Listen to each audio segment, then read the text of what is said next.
Police in Hazel Park went to a house on West Milton Street to check on a woman's welfare, and what they found is shocking. They believe she had been living with a dead body since last year. 7 Action News reporter Kim Russell is live outside the house. So, Kim, how did police find this out?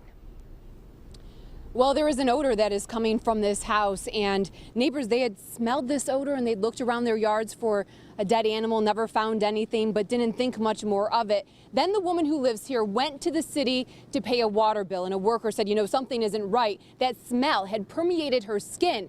That worker asked police to check on her. Workers came to the house from the police department, and they came to believe she was living with a dead body. And shockingly, it's not the first time.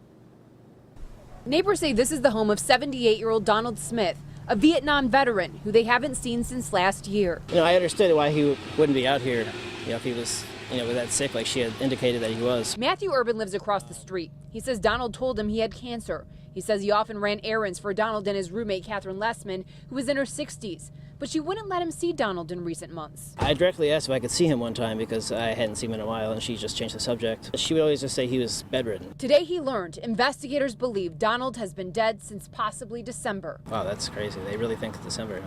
Yeah, I mean, I wish I would have, maybe asked a little more questions. After police came to do a welfare check on Catherine Monday, they immediately took her to the hospital. She was covered in feces and maggots. Police say she was a hoarder of garbage and cats. They didn't find Donald until today after they got a search warrant and called in a hazmat team. It was difficult to locate the body because of the condition of the interior of the property, but we were able to do so. And this isn't the first time they've had such an investigation. Neighbors say Donald knew. He took Catherine in 2005 after someone found her living down the street with her mother's dead body.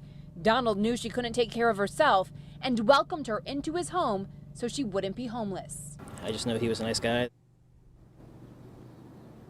As for how Donald died, police believe that it was of natural causes, but an autopsy still does need to be done.